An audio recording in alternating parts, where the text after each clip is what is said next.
Vamos fazer só um.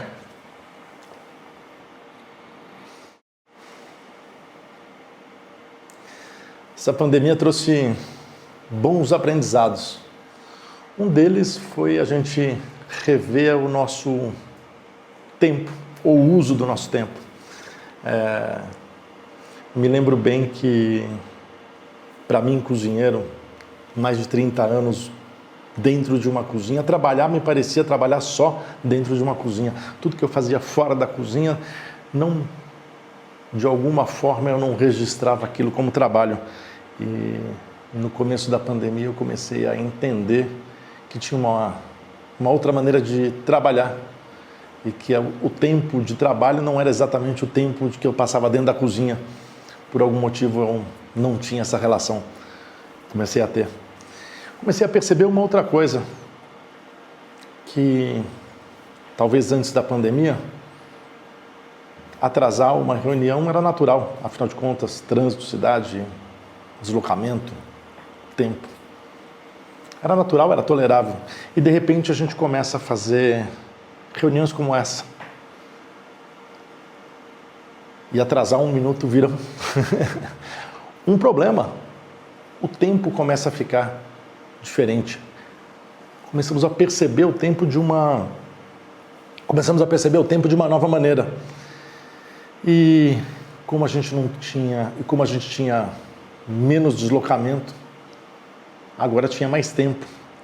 E esse mais tempo, a primeira coisa que muita gente fez foi encher mais ainda a agenda. Ou seja, se existia um vício ou uma maneira questionável de lidar com o tempo, a partir da hora que a gente sentiu que tinha mais tempo, a primeira coisa foi aprofundar naquele velho cacuete. Mas a pandemia foi se desdobrando e as pessoas foram tendo mais tempo e começando a apreciar melhor o tempo e começaram a cozinhar. E aí, chefes de quarentena, coisas divertidas foram aparecendo e, obviamente, questionamento a mim. As pessoas perguntando o que eu achava, o que eu aconselhava, o que eu via, como é que eu sentia. Eu consigo resumir tudo isso muito simples. Eu acho genial. Eu acho genial que as pessoas cozinhem, que as pessoas entreguem o seu tempo a alimentar alguém. Entreguem o seu tempo para fazer compras e se aproximem do ingrediente. Quem sabe se aproximando do ingrediente, se aproximem, se não do produtor, pelo menos da história daquele ingrediente. O uso do tempo começa a ganhar uma nova chave, um novo significado dentro da vida da gente. Ele começa a ganhar um novo valor. Valor é uma outra palavra que nós vamos tocar hoje. Quando a gente fala de valor, a gente relaciona diretamente com o dinheiro. E talvez a gente dê um sobrevalor ao dinheiro. Vou explicar isso. Eu adoro dinheiro, nós adoramos dinheiro. A gente trabalha para ganhar dinheiro. E armazenar, acumular, é uma coisa que nos foi imputada desde a infância. Nós fomos educados para ganhar dinheiro e para não desperdiçar dinheiro. E a maior prova disso é uma moeda. Você não joga uma moeda fora. Mesmo que você vá a um outro país e que você nunca mais use aquela moeda, é contra a nossa cultura, é mais forte que a gente guardar aquilo. A gente não joga uma moeda fora, a gente não joga uma moeda no lixo. De vez em quando a gente pode até jogar uma moeda numa fonte para desejar ganhar mais dinheiro. Essa é a nossa relação com o dinheiro, talvez de sobrevalor com o dinheiro. E quando a gente pensa nesse valor do dinheiro, eu tenho que pensar na comida, no alimento. Por que é que eu não jogo uma moeda fora e jogo o alimento fora? Todo mundo sabe hoje que 1/3 do alimento produzido no mundo é jogado fora, no pré-consumo, ou seja, do produtor ao mercado. Mas existe um grande percentual de desperdício, de gasto, de jogar fora que acontece no momento do consumo. Quem nunca comprou um pouquinho mais de pão e deixou mofar no armário? Quem nunca deixou uma fruta perder na geladeira? Nós desperdiçamos, nós jogamos fora. A gente joga fora comida que vale mais do que aquela moeda que a gente não joga fora. talvez seja esse, ou o sobrevalor que nós damos ao dinheiro, ou efetivamente não reconhecemos o real valor de um alimento. E a pandemia está trazendo esses dois novos valores: tempo e efetivamente valor. Entender realmente qual é o valor do que a gente coloca dentro da gente, o que é o combustível da gente. O combustível da gente é uma coisa para a gente pensar. Hoje o que o mundo come é fruto de uma monocultura. Vamos falar aqui dentro de uma visão generalista. Nós nos alimentamos praticamente de 5 produtos. Fruto de uma monocultura, de uma pressão exagerada nos ecossistemas. Rever esses hábitos são fundamentais para criar um novo valor do alimento, um novo valor da natureza.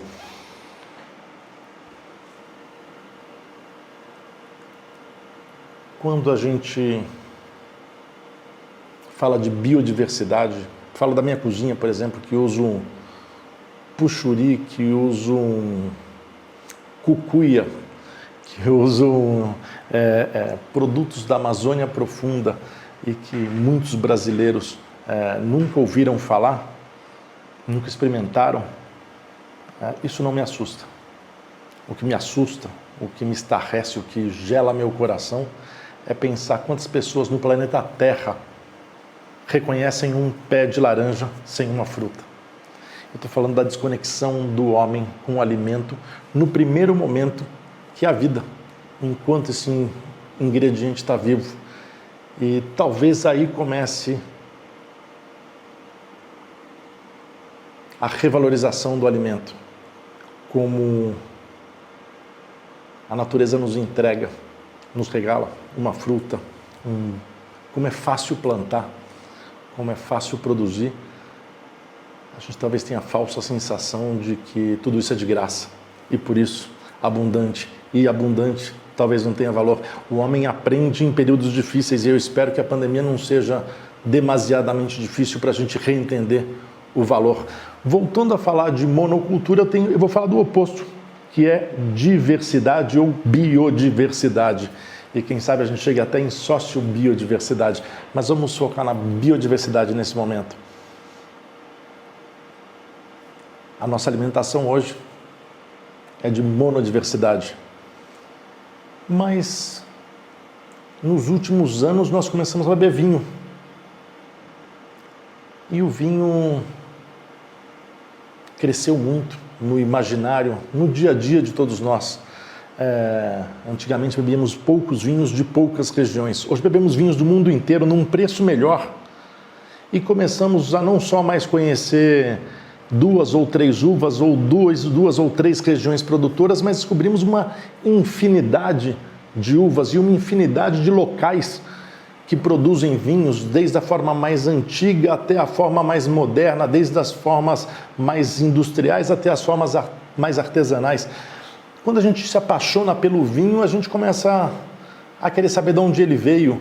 Então eu penso na geografia, de como ele foi produzido, então eu penso na geologia, qual é o microclima ou o clima naquela região. Então eu vou falar sem dúvida de clima, vou falar de diversidades.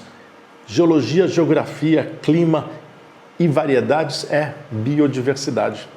Biodiversidade falada não tem valor, biodiversidade provada ganha valor. E isso é importante falar porque, dentro de uma visão conservacionista, nós temos a necessidade hoje de proteger a natureza. E aí começam as divisões de sonhos por um caminho melhor, sendo que todos nós queremos a mesma coisa, proteger a nossa natureza e proteger o nosso planeta. Se nós não promovermos a biodiversidade, se nós não comermos o que esta biodiversidade nos entrega, a gente vai empobrecer a nossa sociobiodiversidade e vai fortalecer sistemas presentes que são os de monocultivo. A boca é a ferramenta de civilização. O alimento é o maior elo entre a natureza e a cultura. Fortalecer as cadeias é fundamental para sonhar com um amanhã melhor. E quando a gente fala de fortalecer as cadeias, a gente tem que entender o quanto elas são amplas e quanto elas são complexas. Eu não vou fazer uma pregação aqui sobre a carne de boi ou sobre comer vegetais. Eu quero só trazer uma reflexão. Não dá para separar os insetos e as plantas. Esse talvez seja o maior elo da cadeia do mundo animal ao mundo vegetal. Entender esta complexidade, esta interdependência pode ressignificar a palavra sustentabilidade. Aliás, eu nem gosto de usar mais sustentabilidade, eu prefiro usar a palavra interdependência. Por quê? O homem não é dono da Terra, não é dono desse planeta. Há 2, 3 anos atrás assisti uma palestra onde um grande cientista dizia a todos nós os danos que nós causamos no planeta nos últimos 50 anos, as perdas, as doenças, o empobrecimento. E quando ele constatou esta verdade na nossa frente, ele me perguntou a todos nós, quem acreditava que o homem estava acabando o planeta Terra? E todos nós levantamos a mão. E ele nos olhou nos olhos e disse, vocês estão errados. O homem não está acabando o planeta Terra. O homem está acabando com a possibilidade da espécie humana continuar viva. Se nós tirarmos todos os humanos do planeta hoje, o sol, a lua, o mar, as cachoeiras vão estar aqui. E daí a gente tem que entender a nossa posição nesse universo ou nesse planeta, entender que nós dependemos de outras espécies. E se nós dependemos de outras espécies, quais são as espécies que a gente depende? Todas. Aquele pernilongo que te chateia, aquele mofo do seu pão, aquela barata, todos eles têm um serviço ambiental. E toda vez que você desequilibra esse ambiente, novas doenças, pandemias, miséria, fome, tristeza, empobrecimento, desertificação. É isso. Está na hora da gente entender o alimento como a principal chave de um futuro melhor. Quando a gente fala de um futuro melhor, eu preciso tocar em 2 pontos.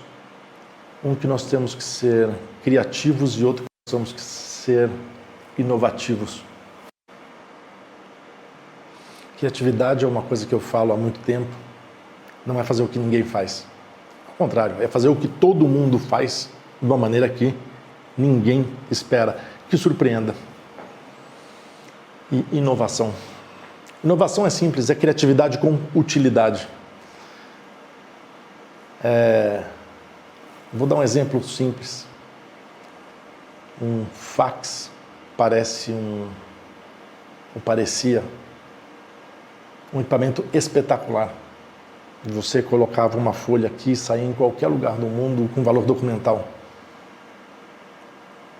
E um telefone celular, uma coisa de uso diário. Qual é a maior inovação? O fax ou o telefone celular? Ainda porque, por mais espetacular que possa ser um fax, ninguém usa mais um fax, todos usamos telefone celular. Este é o momento. Esta é a chave. Uso esse exemplo para tocar em 2 pontos. Primeiro, a necessidade da ação do indivíduo, assim como no celular, cada um tem que ter o seu, cada um tem que fazer o seu, cada um tem que cuidar do seu. Pequenos passos no nosso dia a dia podem evitar menor desperdício de alimento, melhor uso do nosso tempo, melhor ação cidadã dentro da cadeia do alimento e entender que essa interação ou essa interdependência existe e somos parte dela. De uma outra forma de ver, a gente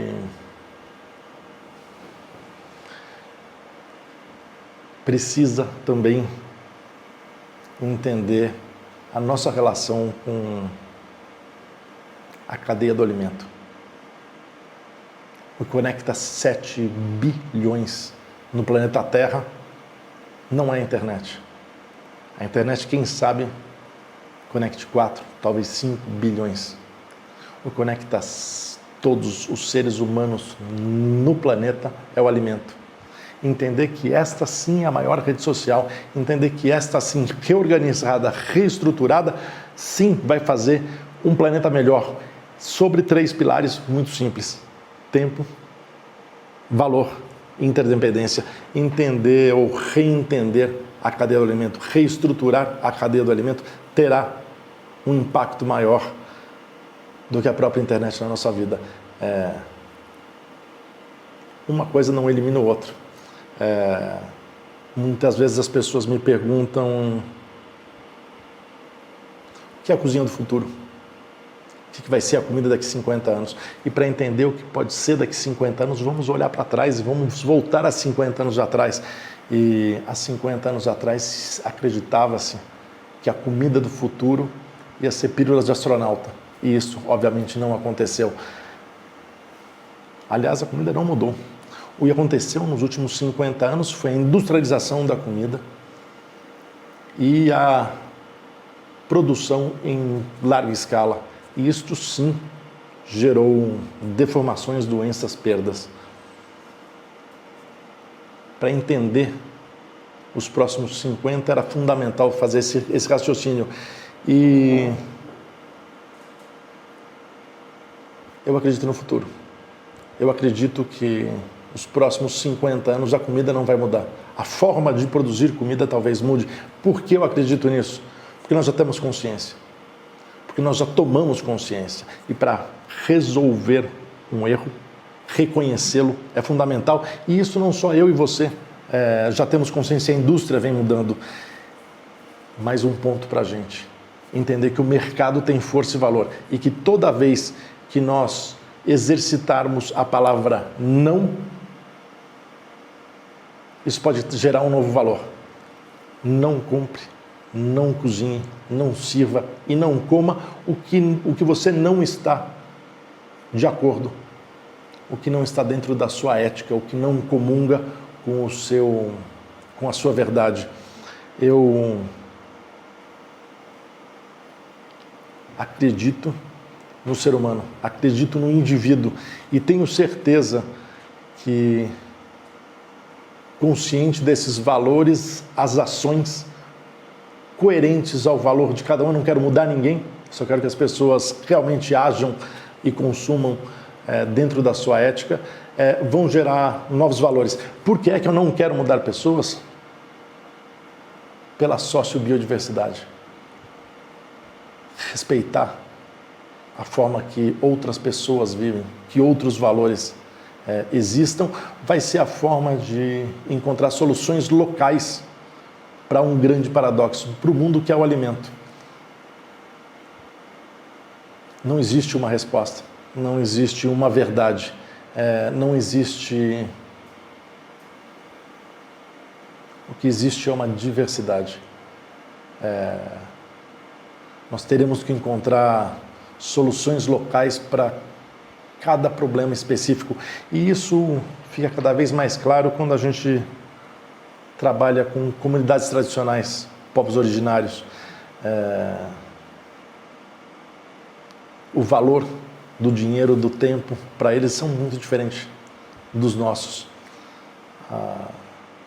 Um dos projetos que a gente toca hoje é junto com os Yanomamis. E um Yanomami muitas vezes colhe cogumelos, colhia cogumelos. É um traço cultural daquela população. E sem mudar o dia a dia deles, sem mudar a cultura deles, nós conseguimos estruturar um projeto onde eles colhem esses cogumelos, secam esses cogumelos, nos entregam esses cogumelos. E, obviamente, estabelecemos um comércio. divertido, difícil, fino, até delicado e perigoso, acontece quando muitas vezes um Yanomami não quer dinheiro. Ele quer um chinelo, ele quer um facão, ele quer uma bacia de alumínio. E você tem que se confrontar com aquela dura imagem dos colonizadores que trocavam pano velho por ouro. Como estruturar um projeto desse? Impossível sozinho. Impossível sem tocar em áreas muito delicadas. Possível quando você traz outros saberes, novas disciplinas, novas inteligências, novas expertises para embarcar nesse barco com a gente. Foi assim que eu conheci os antropólogos e principalmente o Instituto Socioambiental, que nos ajudou a estruturar essa cadeia junto com os Yanomamis, junto com esses cogumelos, junto com as cidades, junto comigo, com você. Junto porque a gente precisa entender da interdependência. Criar uma maneira onde o real valor fosse entregue àquelas populações, ou àquela população, que os seus valores sejam preservados, que suas vidas sejam dignas, que a saúde esteja garantida, é um mosaico muito fino e delicado que a gente vem conseguindo vencer. Essa batalha passa a ganhar sentido a partir do momento que você come e reconhece. E entende que se uma trufa branca de alba vale muito dinheiro e o que você está recebendo é um sabor delicioso, mas mais que tudo um valor cultural, que alguém te disse que aquilo é raro, é caro. A partir do momento que a gente consegue assim, trazer esses valores para os ingredientes brasileiros, frutos de comunidades originárias, dos seus saberes, que respeitem eles e os seus modos de vida e os seus modos de viver, a gente tem um novo valor. E eu não estou falando de dinheiro, eu estou falando de respeito, eu estou falando de orgulho, estou falando de possibilidade de continuar. Nesses anos vivendo na Amazônia, eu fui me defrontando com várias situações, e algumas delas duras, agressivas para as pessoas, para os animais, para a fauna, para a flora, para os rios. O garimpo, a retirada de madeira ilegal, são fatos. O que a gente precisa entender é que muitas daquelas pessoas que estão trabalhando hoje na derrubada de floresta, na retirada de madeira, nos garimpos ilegais, não estão felizes. Sabem que essas atividades são nocivas, mas a falta de opção é o que empurra ele ao edge, ao limite dessa situação. Conseguir intervir nessas cadeias de forma positiva e dar a esse sujeito típico amazônida a possibilidade de trabalhar para outro lado, ou trabalhar para o lado da conservação, para a valorização, que é o que ele quer e o que ele sonha, é o que ele tem dentro do peito dele. É assim que ele conheceu a Amazônia, é assim que o avô dele entregou a Amazônia para ele. Ele também quer entregar a Amazônia para o neto dele da mesma forma. Mas a falta de oportunidade é uma grande realidade naquelas terras. No Brasil, entender que proteger a natureza é proteger o homem que vive dentro dela, e que a maior proteção pode ser a possibilidade de uma vida digna dentro desses locais, dentro das culturas e regiões dos povos originários, talvez seja o maior valor que a comida possa nos trazer. Eu acredito no tempo, eu acredito no homem, eu acredito no alimento. E acredito que esse duro momento da pandemia nos abre uma janela para entender esses três pilares: tempo, valor e interdependência. Uma vez que a gente vive essa pandemia e novos valores encharcam as nossas vidas, entram pelos nossos poros, pensam ou pensamos de uma maneira que nos pareça inusitado, nem sempre tudo isso é novo. O homem, na sua história, vive seus ciclos. E nesses ciclos a criatividade aparece. E a criatividade aparece na falta de oportunidade, na escassez. Talvez a necessidade crie a maior janela para a criatividade, a maior oportunidade para a inovação. Será que a pandemia vai ter que apertar mais para a gente ser mais criativo? Acredito que não. Acredito que a facilidade da comunicação hoje, a possibilidade de entender ou se colocar no lugar de outra pessoa e entender aqueles valores e aquelas razões, hoje ficou mais fácil, ficou mais próxima, ficou mais factível. Eu vou tentar dar um exemplo. Dos trabalhos que nós orgulhosamente fizemos parte nos últimos anos foi um projeto de pimenta com os índios Baniwa, projeto mais uma vez capitaneado pelo ISA, pelo Instituto Socioambiental, onde eu conheci uma estrutura matriarcal, o legado das pimentas feminino, assim como o da mandioca. Cada mulher, quando casa, recebe da sua mãe uma porção de sementes de pimenta e uma porção de estacas de mandioca, que eles chamam de maniva, a maneira de plantar a mandioca.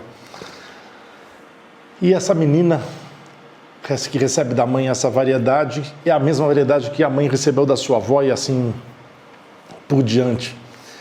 Essa menina vai plantar para o resto da vida aquelas pimentas e aquelas mandiocas, que nem sempre são as melhores.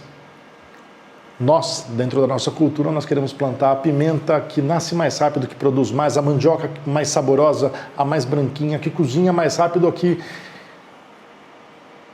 nos traga mais dinheiro. Eles não. Aquela menina, ainda que recebeu a pior pimenta e a pior variedade de mandioca, vai continuar plantando aquilo para todo sempre. Por quê? Porque a mãe dela, junto com as estacas, ensina ela que talvez num ano de muita chuva ou num ano de pouca chuva, num momento de escassez, é aquela variedade que vai salvar toda a família. E aí nós começamos a entender dois valores. Primeiro, manejo de biodiversidade in situ, vivo. Essas senhoras Baniwas que tiveram o seu sistema de roçado tombado como patrimônio imaterial pelo IPHAN, mantém vivo uma variedade, uma biodiversidade no seu local, não fazem armários de sementes. Segunda coisa, trabalham em benefício do coletivo, sociedades colaborativas. Dentro dessa visão ainda tem um passinho a mais. Cada uma dessas mulheres toca 3 roças. A roça nova, a roça e a roça velha. Dentro da nossa cultura, a roça nova é a mais nova, é a última que eu abri. A mais velha é aquela primeira, que é a mais antiga. Para elas não. Dentro desse sistema de roçado, desse manejo de biodiversidade in situ, dentro deste próprio conceito de trabalhar em prol do coletivo, cada mulher dessa que toca 3 roças, dentro de cada uma das roças ela gere 3 ciclos. As plantas de curto ciclo, de 3 meses, por exemplo, a pimenta, as verduras ou algumas frutas que têm ciclos semestrais, a cada 6 meses eles oferecem ou produzem.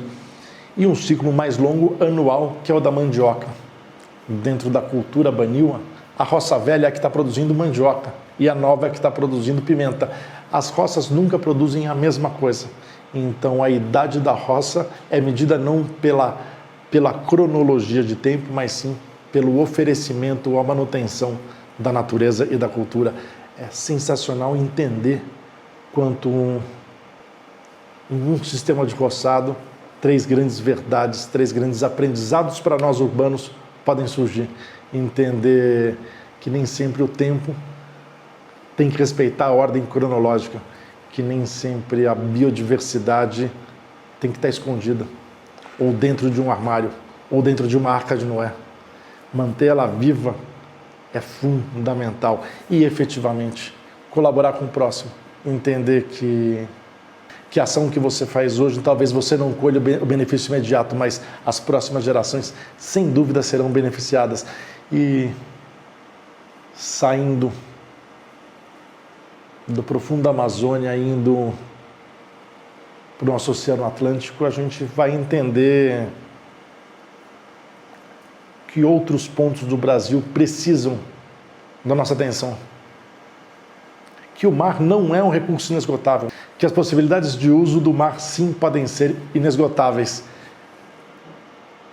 Existe uma sobrepesca, existe um desperdício gigantesco, existe um empobrecimento das comunidades ribeirinhas, caiçaras do nosso litoral. Uma infinidade de carências está na nossa frente. E uma juventude com vontade, com força de engajamento. Eu conto isso para pedir para você que, se você não puder tocar um projeto ou fazer parte de um projeto, apoie um projeto. Encontre dentro do seu ecossistema, dentro dos seus amigos, dentro da sua realidade, um projeto que trate dessa sociobiodiversidade, que traga de volta o alimento, o valor que tem. Usa o seu tempo em favor de uma única coisa que chama natureza, que interdepende de todos nós. Obrigado.